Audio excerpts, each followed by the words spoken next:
bienvenue sur cette courte capsule vidéo qui va nous permettre de découvrir les modalités de la classe inversée.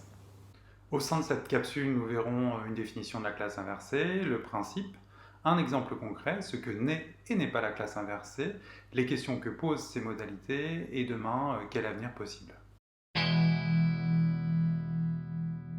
Pour définir la classe inversée, nous allons prendre appui sur une définition de l'Université de Sherbrooke de 2013. C'est une approche pédagogique qui consiste à inverser et à adapter les activités d'apprentissage qui sont traditionnellement proposées aux étudiants. Elles utilisent en alternance la formation à distance et la formation en classe pour prendre avantage des forces de chacune. Ce qui est intéressant sur cette définition, c'est que la formation à distance ou la formation en présence ne sont pas opposées. C'est davantage l'apprentissage qui est inversé, d'où plutôt une utilisation du terme d'apprentissage inversé que de pédagogie inversée. En se basant sur les travaux de Lebrun et Lecoq de 2015, 3 niveaux de classe inversée sont identifiés.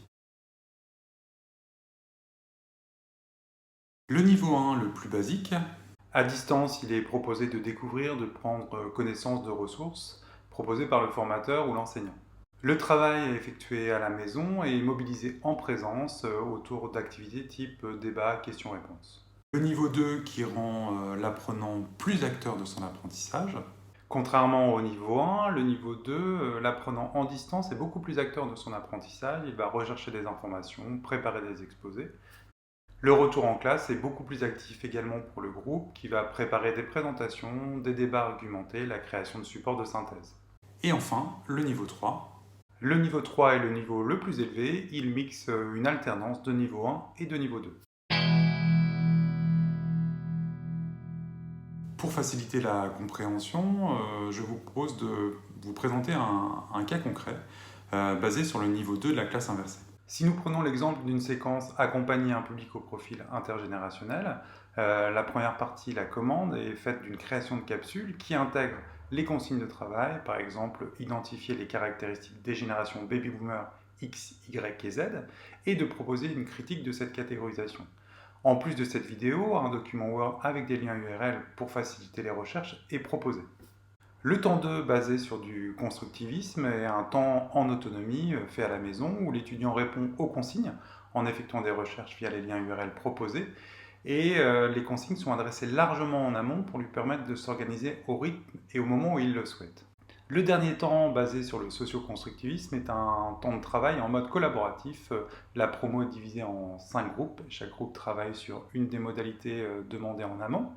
Il confronte le travail de chacun et prépare une synthèse pour ensuite la présenter à l'ensemble de la promotion. L'enseignant est davantage un guide, un médiateur dans cette séquence. Nous pourrions illustrer le niveau 2 par cette infographie. En point 0, la réflexion et la stratégie pédagogique qui est indispensable. Ensuite, la création ou l'utilisation de capsules vidéo. Un travail sur la leçon à distance, plus ou moins en mode facultatif, un forum. Et enfin, des travaux en mode collaboratif en présence. Pour mettre en œuvre des séquences de classe inversée, il est important d'identifier ce qu'est et n'est pas la classe inversée. C'est tout d'abord une stratégie bien définie et connue des étudiants. Un moyen d'amplifier les interactions personnalisées entre l'étudiant et l'enseignant. Un contexte où les acteurs changent de rôle, l'étudiant est acteur de son apprentissage, le formateur davantage un guide plutôt qu'un sachant. Un mélange de théories d'apprentissage où se joue constructivisme, socio-constructivisme et même collectivisme. C'est aussi la possibilité de questionner le rapport à l'espace présence-distance. L'absence de l'étudiant n'est plus un problème. En effet, dans les modalités de classe inversée, les consignes sont adressées en amont, l'étudiant n'a plus qu'à adapter son travail en fonction de son temps disponible. Ces modalités rejoignent la pédagogie différenciée avec un accompagnement davantage personnalisé, et cela reste un espace de travail collaboratif et très créatif. La classe inversée n'est par contre pas synonyme de vidéo en ligne.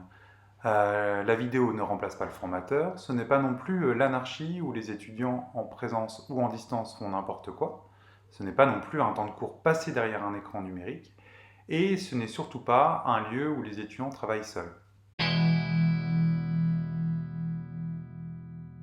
Enfin, les modalités de la classe inversée posent de nouvelles questions. Quelles sont-elles ?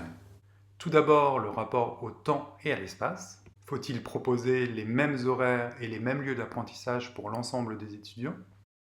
Et ensuite, la question du rôle et de la posture des apprenants et des enseignants. L'apprenant est au centre, l'enseignant est décentré. Si nous effectuons un focus sur notre exemple de tout à l'heure, quels sont les rapports au temps, à l'espace, et quel nouveau rôle et quelle nouvelle posture se jouent chez l'apprenant et chez l'enseignant?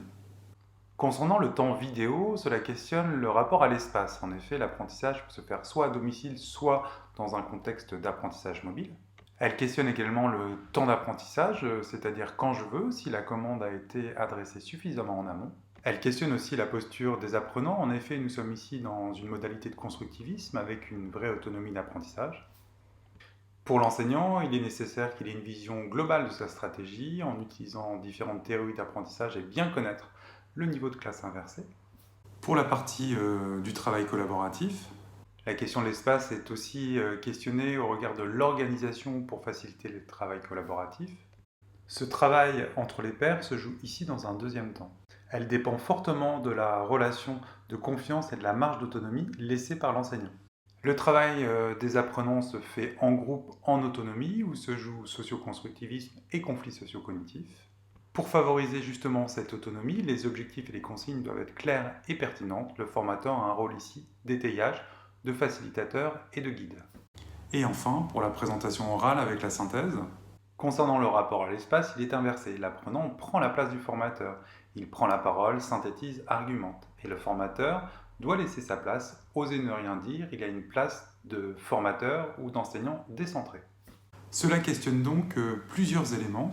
La question de la technologie et des réseaux avec les smartphones, les clouds, le Wi-Fi, les lieux d'apprentissage et enfin les moments d'apprentissage. La question de la relation de confiance est aussi à interroger dans le cadre de l'autonomie de travail tant en présence qu'à distance. Au final, cet effet numérique et les modalités de la classe inversée offrent des possibilités de transformer la pratique professionnelle des enseignants, de diversifier la pédagogie des enseignants et des formateurs et de respecter l'apprentissage individuel des apprenants. Concernant l'avenir, je vous propose d'aller voir sur mon site loicmartin.me une expérience de conférence inversée où j'ai mis au travail 180 participants dans un amphithéâtre. Il permet d'interroger en fait la question du lieu et la question du nombre d'apprenants en utilisant les modalités de la classe inversée. Je vous remercie. Au revoir.